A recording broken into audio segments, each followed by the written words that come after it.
Disc 11. Many years later, in his rash introduction to Kim Philby's KGB-vetted autobiography, My Silent War, Greene was to write, again with a question mark, that asked rather a lot. He betrayed his country. Yes, perhaps he did.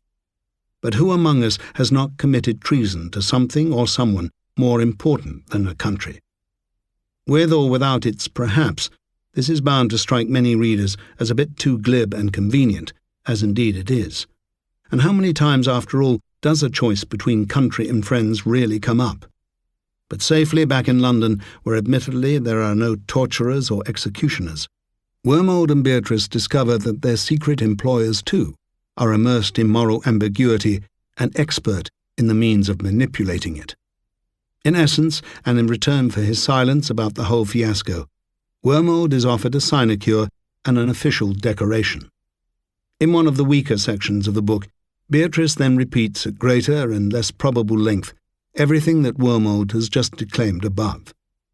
In retrospect, we can see that this Greene entertainment was in many ways the curtain-raiser for the bleak universe of Le Carré's George Smiley, and of the Shadowland where any appeal to loyalty and the old decencies was little more than a rhetorical prelude to a stab in the back. The conclusive end of the Cold War and the implosion of one party to it now make some of Greene's own rhetoric seem even more facile. The revolution did indeed come to Cuba, and the Captain Seguras did indeed take themselves off to Miami, and for a while Greene himself was an honoured guest of and ardent apologist for the Fidel Castro regime.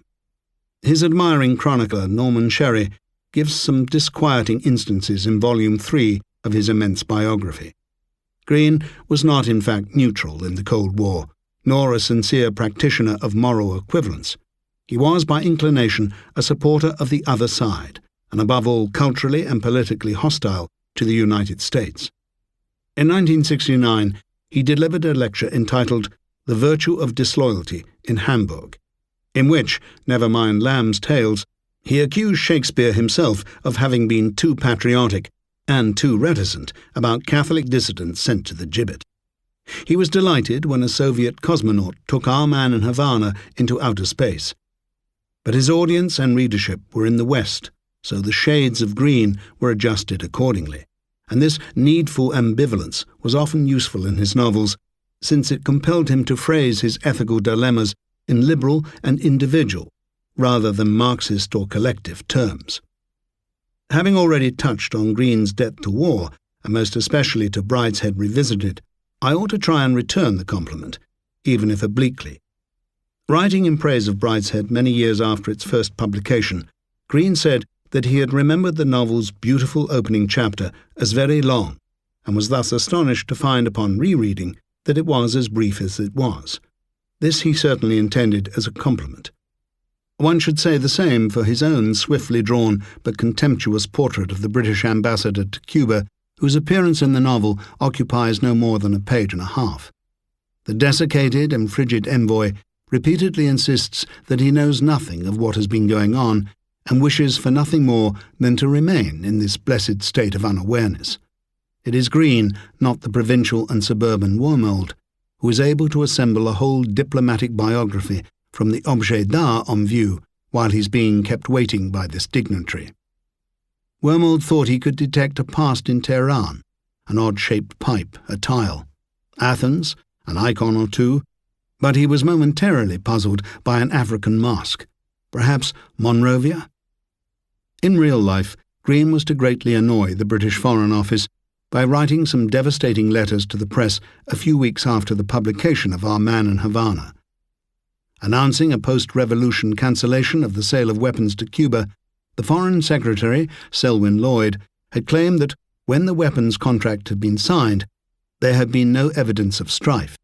Greene wrote at his withering best, "Any visitor to Cuba could have given Her Majesty's government more information about conditions in the island than was apparently supplied by our official representatives.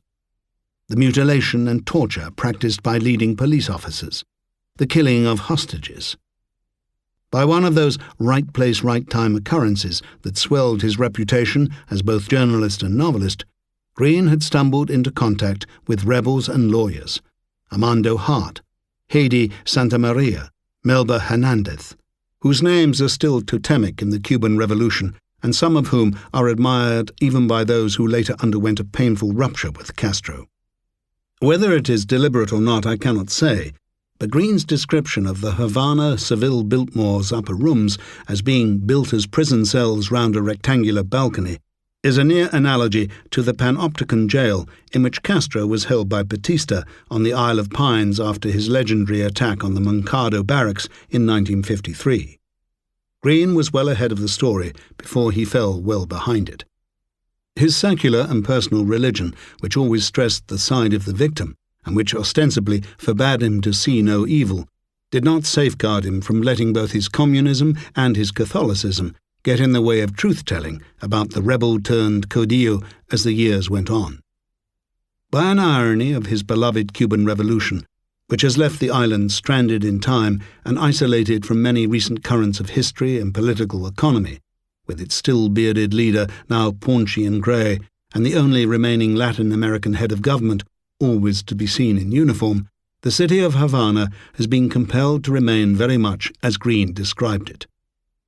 On a side note, I completed this essay on the day before Fidel Castro fell ill and handed over power to the Cuban armed forces in the shape of his brother Raúl in August 2006.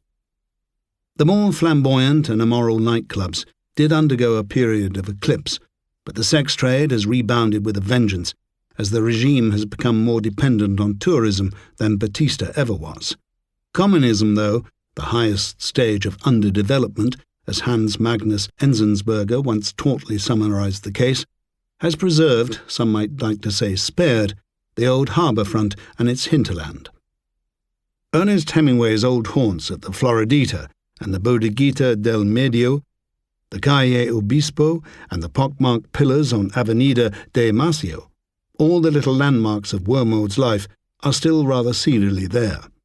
Nor is this depiction valued only by nostalgic foreigners. Pedro Juan Gutierrez, Cuba's great chronicler of low life and the author of Trilogía Sucia de la Habana, the dirty trilogy of Havana, has devoted an entire novel to the imaginative reconstruction of Greene's visit and entitled it Nuestro Gigi en Havana, our Gigi in Havana.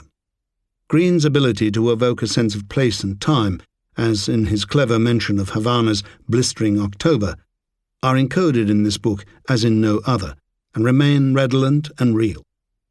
In some ways, indeed, the existence of an antique rather than a modern Havana, until the day when the dam breaks and the full tide of Americanization flows in, is part of his literary and political bestowal, as is, of course, the silhouette of the anomic and rumpled and disillusioned Englishman in a torrid zone nursing a bottle of scotch and musing ineptly on Pascal, while caught somewhere between the status of émigré and internal exile. The human condition seen through the bottom of a glass, darkly. Writing to his mistress, Catherine Wollstone, in 1956, Greene told her that Our Man in Havana was potentially a very funny plot, which, if it comes off, will make a footnote to history. I feel almost as if I owe an apology for having taken so long to illustrate his elementary point.